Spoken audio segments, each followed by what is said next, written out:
welcome back. I'm going to talk to you today a little bit about big band drumming because I've been a big band drummer right since I started playing out with other musicians in the late 1970s when I was in my early teens.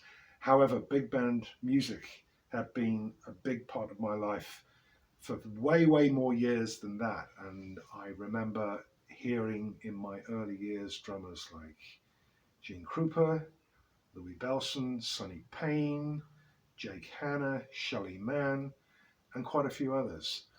Oh, and one name that I seem to have omitted to mention, and of course, that is for me the guy who stood head and shoulders above all his contemporaries, and I'm talking about the one and only Buddy Rich. Now, I'm not sure which the first Buddy Rich album was that I heard.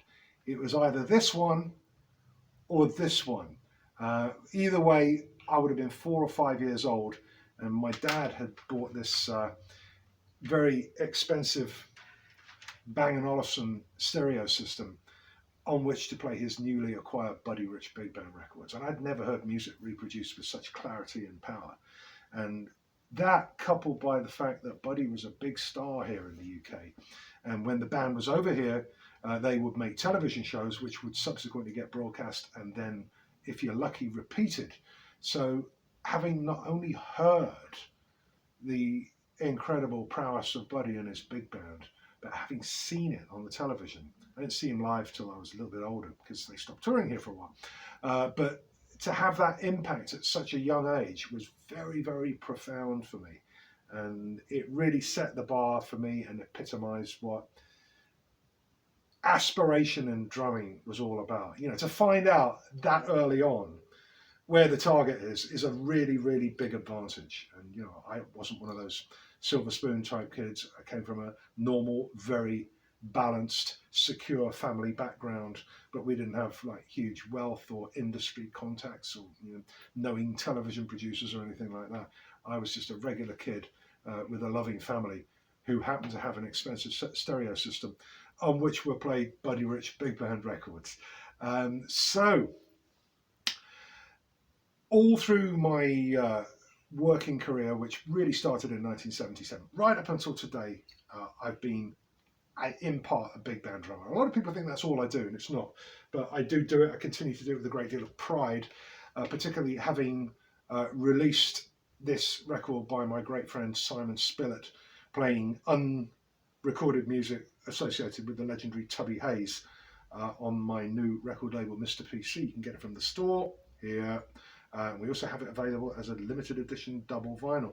And not only that, drummers, I've got a big band book coming out in the next little while, finally, which will feature drumless play-along versions of some of the music from this album.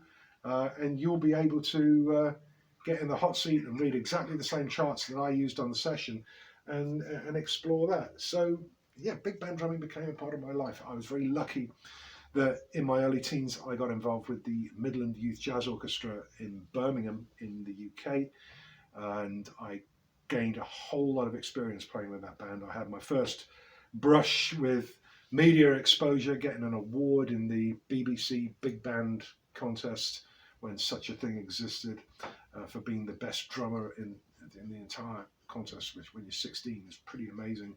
I was on the television, some of it's on the channel, on the radio, and in the newspapers. There's stuff on my website about this, and it's stuff that was hugely impactful and formative for me and really set me on an important road. So much so that by the time I was 18, I thought it would be a good idea to put together a big band of my own. You know, like all 18-year-old kids do. What? So I did that. I got hold of some really good charts from the USA, and fooled around with that for a couple of years. Again, there's a little bit of that, still only audio, no video of that, unfortunately, on my YouTube. And it's, you know, I think it holds up pretty well for what it was, and I'm not ashamed of it. The second band in Birmingham I co-led, which ran for a couple of years, which was much more contemporary and much more anarchic, let's just not go there for the moment. And then about a year after I moved to London, I formed the big band that would actually end up having a lasting impact both on my professional development and hopefully on some of the people who've come to listen to us over the last, I don't know, nearly 30 years, or indeed bought the records. On the subject of which, a number of you have asked me what's the closing music on the videos. Well, it's from this record, um, and somebody once looked at this album cover about a year or so ago and say, "Oh, were you the guy who made hoodies popular?" No, that's my hair. And the closing music is actually the same piece of music that you hear at the beginning of the videos. It's a fabulous composition written specially for us by the great British saxophonist, composer and arranger Martin Williams, which I entitled King Size Skins, which is absolutely nothing to do with the skins on the drums, by the way. It refers to something else, but I'm not going to tell you what that is either. And we do have a few of these left. It's only available as old-fashioned CDs. It's not come out digitally. There's no vinyl reissue in the offing, although, you know, that may happen. But for now, it's CDs only, and we have got a few of them in the store page of the website. So anyway, off we go. I do 3 albums with the big band, and it's doing really well. But what I did with that band is I tried to give it its own identifiable repertoire. And because I don't compose or arrange music, I had to encourage and incorporate some really talented writers that I was friends with on the London scene at the time. Guys like Matt Regan, Frank Griffith, Matt Waits, Clive Dunstall, Adrian Fry, quite a few other guys. And not only would they bring in things that they'd previously written, they would also listen very carefully and take a brief from me where specific requirements needed to be met. And in this way, without playing his repertoire, I actually followed Buddy Rich's example, because what we played was, you know, great American standards, as they are known, jazz classics from people like Miles Davis and Horace Silver and Herbie Hancock and people like that, and original music. We didn't really get into covering any of the pop tunes of the day that Buddy did so successfully with tunes like Norwegian Wood and some of the things on the Buddy and Soul album, which I absolutely love, and absurdly only got 3 stars in Downbeat when it came out. Complete, what, reviewers, what are you thinking of? So anyway, we carry on. We've got our own repertoire. We're playing around the London scene, and further afield in the UK. And at that time in the UK, you got a Basie tribute band doing the rounds, an Ellington tribute band, 237 Glenn Miller bands, and quite a few other bands who existed solely to perform classic repertoire. And I didn't want to do that. Everybody was saying to me from the time I started the band in 1995, do Buddy, do Buddy, do it. Well, Buddy did Buddy. I could, and why would I want to? So I resisted that for a great many years until I got involved around about the time of the 90th anniversary of Buddy's birth. I got approached by 2 old friends, Jason Keat, who used to own Anglia Drum Centre, and the great drummer and airline pilot, which is a pretty good double, Ian Palmer, both of whom wanted to organise concerts which would, in whole or in part, feature me playing some classic music from the Buddy Rich repertoire. And at the same time, a great old school big band manager who I knew from my work with the Don Lusher big band here in the UK, and 1 or 2 others, a gentleman named Derek Bolton, said to me, he said, if you play this repertoire, I'll put you in the theatres. So we did it, and it was fun. And, you know, we played it really well, and, you know, did our best, and, you know, tried to play the music in the spirit in which it was written. And it was an interesting exercise. So Ian Palmer does this concert, and it's a huge hit. It's just, all the UK drum industry turned out to see it. And he decided he wanted to do a follow-up concert the following year at the Town Hall in Birmingham. And he also invited me to bring my big band up from London to be a part of the concert. And that was a huge success. So in the run-up to that concert in 2008, an approach was made by Rhythm Magazine to me to ask me if I would do some video trying to explain some drum techniques of Buddy Rich. And why would you even bother? Why would you try? Like, hands up, let's not go there. And having played quite a lot of that music by that time, I just kind of found my own way around it. I treated it with the same respect as I do any classic repertoire, and take it seriously and try to do it justice, but never once thinking about specific things that Buddy featured in his drumming that were hallmarks of his own personal style. So off I go with my 1974 Slingerland, I think the 74 Slingerland set. It's not the one that this head comes from. This was a set from a few years previously that you can see me playing on a clip in 1982. So off I go to the old music bank in East London to record these 4 videos for Rhythm. And if you saw the video that I uploaded a day or two ago about reverse engineering, what I had to do was reverse engineer my own playing and figure out what on earth it was I was doing and try to kind of quantify some of the ideas and the techniques and the approaches that I was using when I was playing this classic big band repertoire. I found these discs the other day on magazine fronts. I've never watched them. I hadn't seen them until I converted them just the other day. So with apologies for the slightly overweight goth image, here's what I did in 2008 when I had a big ask from Rhythm magazine to do the seemingly impossible and try to explain and analyze some of Buddy Rich's fabulous drum techniques. So I hope you enjoy them.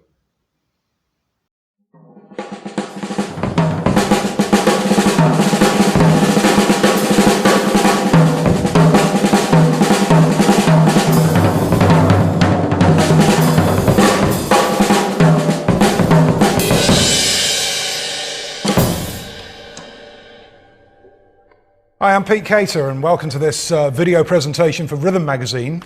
And what we're going to be doing today is talking about some of the drum concepts and techniques, and also the great musical legacy of a man who is without a doubt one of the most revered and influential and enduring names in the entire history of our instrument. And of course I'm referring to the great Buddy Rich.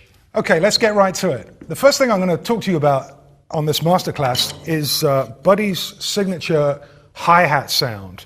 And anytime you hear his records, or if you were lucky enough to see him play live with his band, very often the first thing you'd hear from the drum set would be this.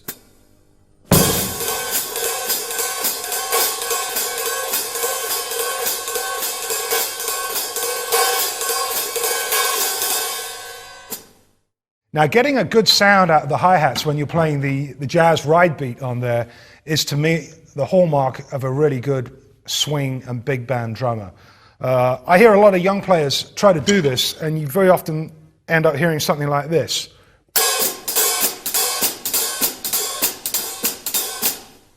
And the problem that we've got there, most obviously, is using too much pressure on the pedal and closing the cymbals too tightly. Because even on the 2 and 4, the cymbals still have some resonance. It's like a long tone. The notes sort of run into one another. You can hear the front end definition from the stick.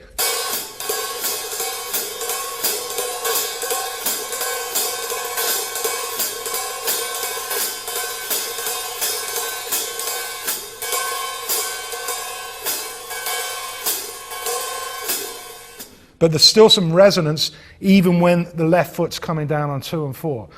So 2 things you need to be aware of are good pedal control, and also this thing that Buddy and the other undisputed master of jazz hi-hat playing, Papa Joe Jones, used to do. And they used to control it's almost like fine-tuning the sound of the cymbals. Just a little bit of pressure with the thumb and the first finger of the left hand on the cymbals.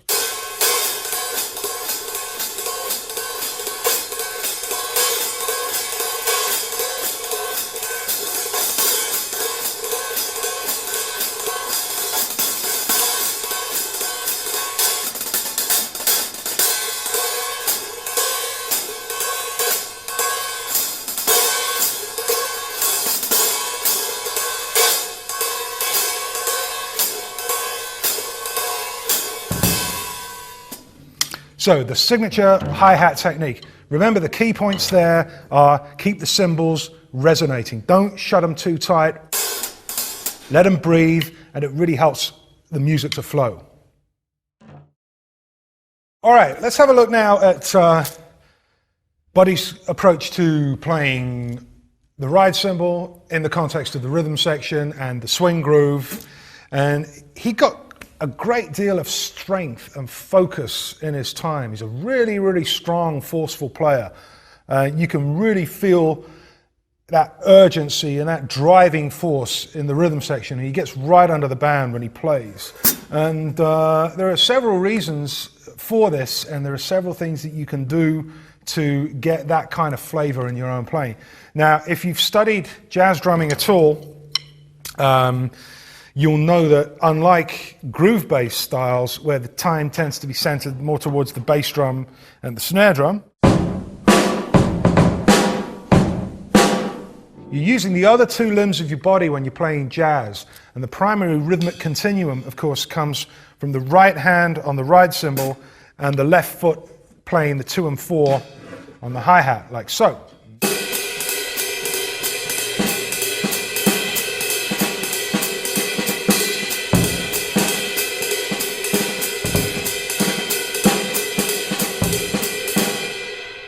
And all that the bass drum and snare drum are doing in those kind of ideas is they're just kind of adding little comments, what we tend to refer to as comping. Now, Buddy's concept, for the most part, was quite different. Yeah, he would play sometimes quite lightly like that, but for the most part, the rhythmic continuum was coming from all 4 limbs, both hands, bass drum, and the left foot on the hi-hat as well. He'd play a ride part and variations upon it, and he'd play a complementary line to that in his left hand, whilst keeping a driving quarter note in the bass drum underneath. And of course the 2 and 4, or sometimes he'd play all 4 quarter notes in the bar on the hi-hat. So the end result would sound a little bit like this. 1, 2, 1, 2.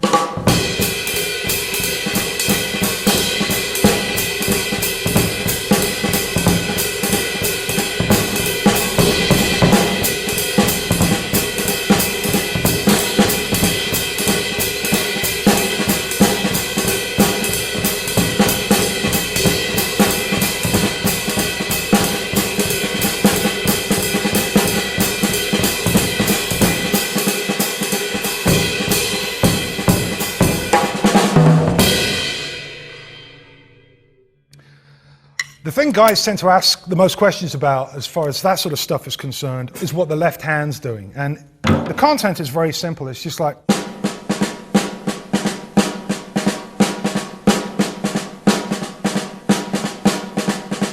just swung 8th note rhythms, the kind of things you'll find in the Jim Chapin Independence book or the Ted Reed Syncopation book, which I'm sure many of you guys are familiar with. So, ride, fairly straight ahead kind of cymbal feel, left hand, complementary and syncopated stuff simultaneously.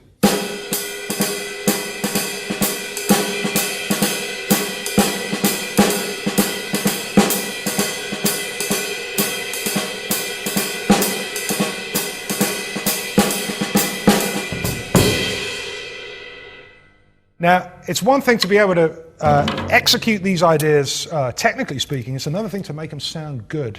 And something you need to be aware of all the time if you're attempting to play this way is getting the right kind of internal balance on the drum set, having the 2 hands and the 2 feet really where they should be dynamically relative to one another. If your bass drum sounds like this,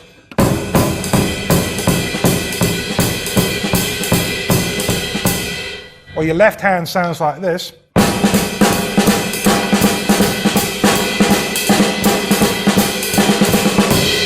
it's not really going to work.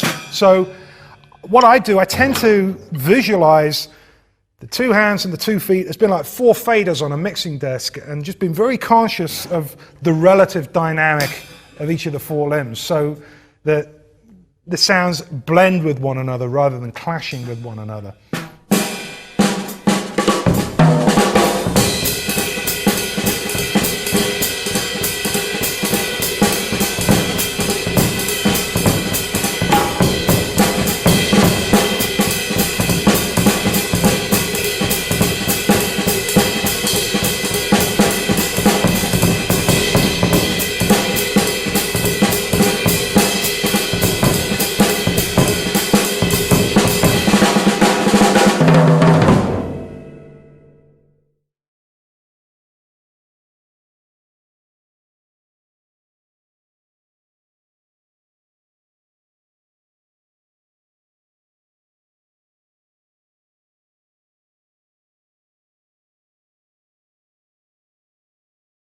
One of the things that made Buddy's big band recordings from 1966 onwards quite distinct from the things that he'd recorded previously with Harry James, with Tommy Dorsey, with Jazz at the Philharmonic, and various other great artists with whom he was associated, was the incorporation of new rhythms and different meters.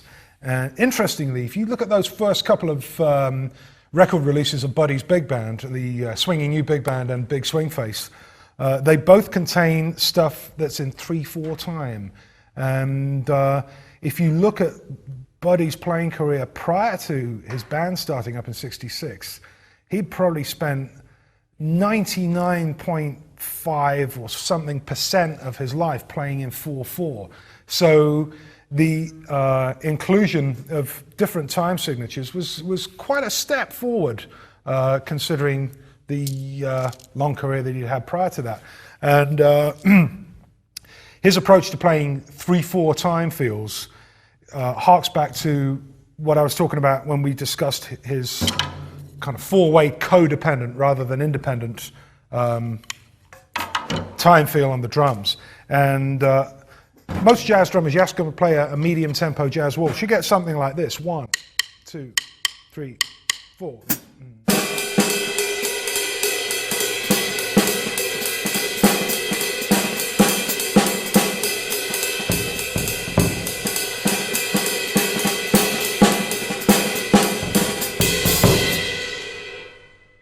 Now, Buddy's thing, once again, is all about what I call this 4-part harmony, this great, big, assertive, commanding sound on the kit. And what he would do, he would very often double the bass figure in the bass drum. And you've heard these things, because some of these grooves have been sampled a lot. You hear like bass lines that go like dun dun dun dun dun dun dun dun dun dun dun. And he'd play that on the bass drum. 1, 2, 3, 1, 2, 3.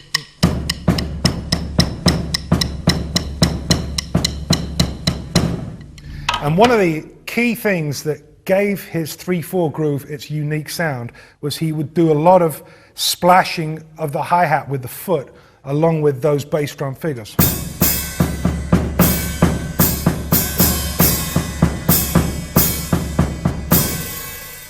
Now, as far as the hand parts are concerned, it's very similar to the 4/4 stuff that we were looking at earlier on, whereby we've got a fairly kind of consistent ride ostinato going on.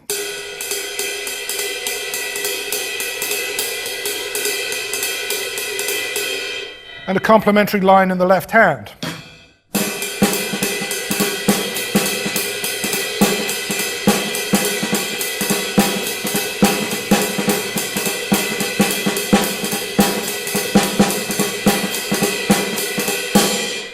Now, if you want to put this together, you don't have to go and buy yourself an expensive book of how to play 3/4 jazz time feels. Just start off with quarter notes.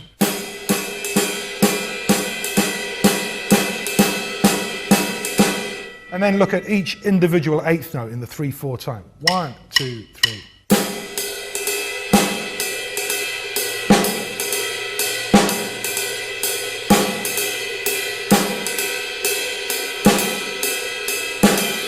And then see what I'm doing every time, I'm just pushing that 8th note to the next point down the bar.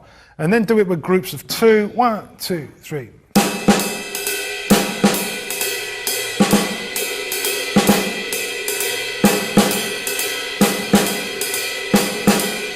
And so on and so forth. These are really, really simple building blocks to get you into this.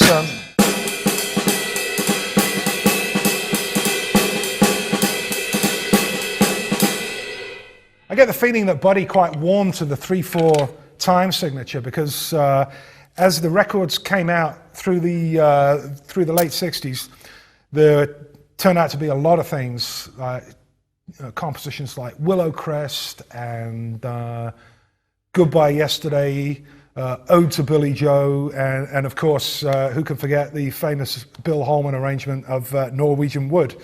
And that was one they used to play when the band would come over here all the time, Norwegian Wood, yeah. So let's put the 4 parts together now. The splash hi-hat and the stuff in the hands on the top and get a kind of generic body-rich 3/4 time feel going. 1, 2, 3, 4.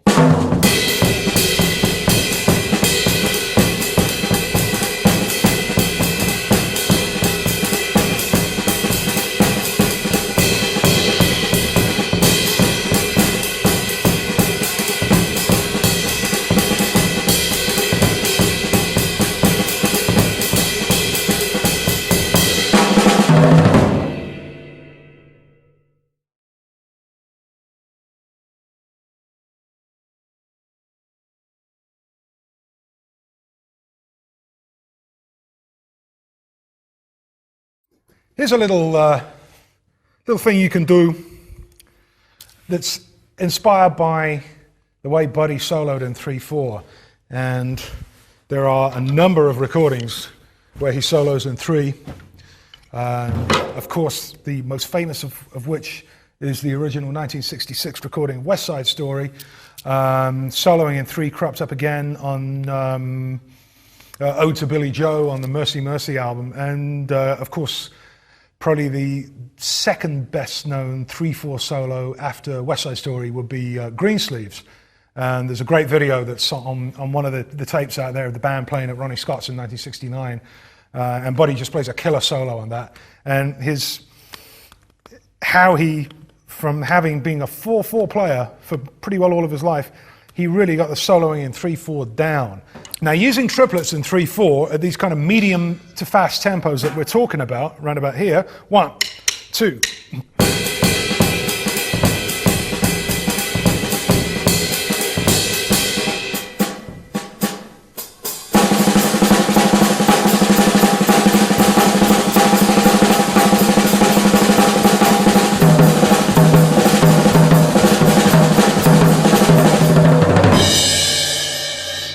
That gets a little bit tiring after a while, and of course the triplets in 3/4 come out to 9 in the bar. 1, 2, 3.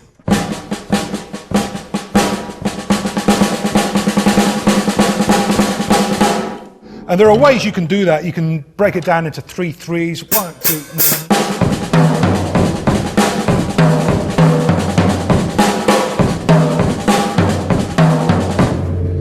Or 6 and 3.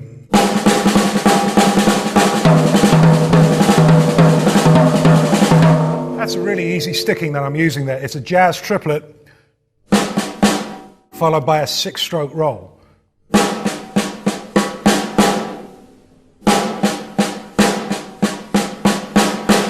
I'll do it even slower so you can really cop the sticking. 1, 2, 3.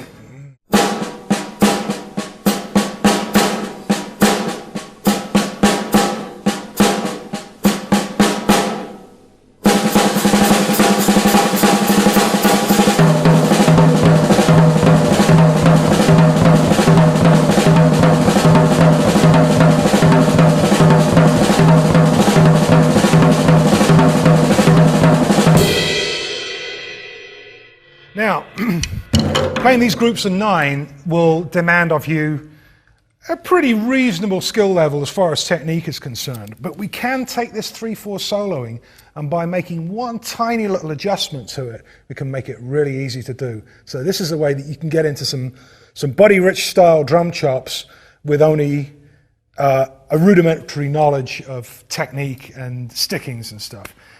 So if we take our full bar of triplets, 1, 2, 3.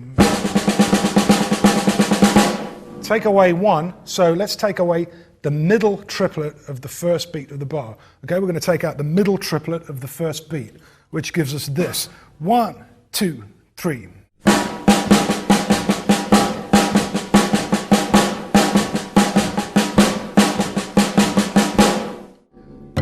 How many notes are now in our phrase? Let's count them up.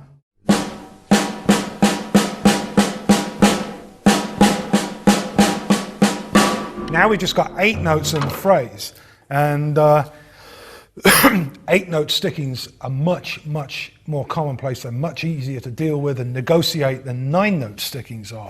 So what could be more simple than taking the rhythm, okay, and superimposing double strokes on it. Let's do that really slowly so you can see what I'm doing.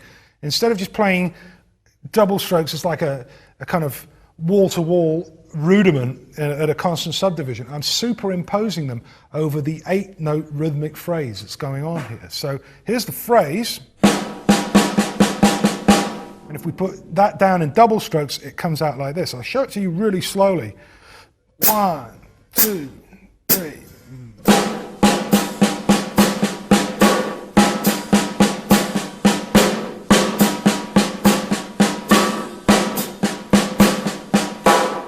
Let's speed that up a bit.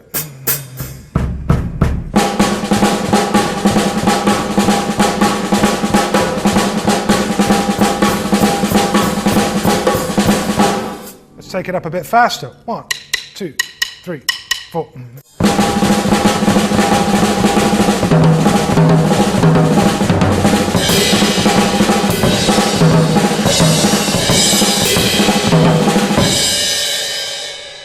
Instant Buddy Rich type 3/4 drum solo. You could change that a little bit. You could make, instead of all double strokes, you could put singles on the front, which would give you this.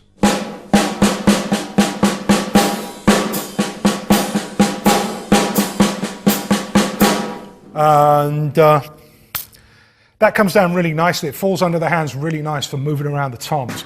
Similar to the thing I was doing with the double stroke, but it's like this instead.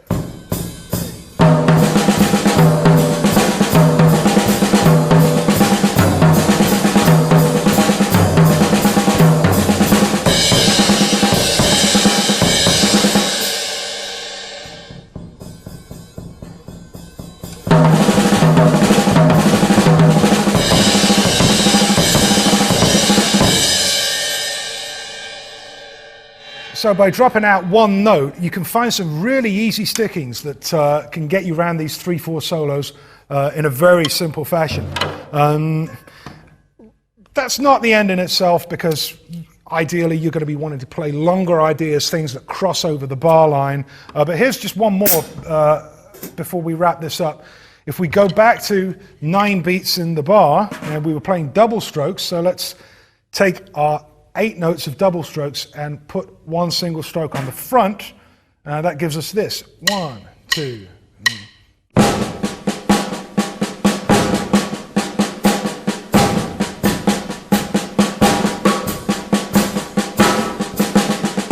So we've got single and 8 double, 8 in doubles.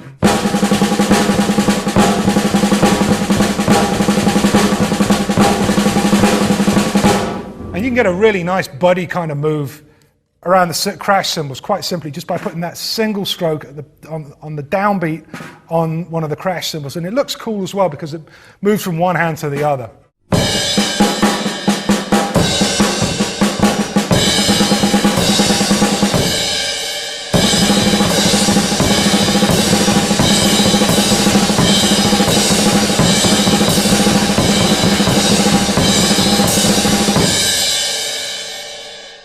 Now, doubles are much easier to play at that speed than singles. You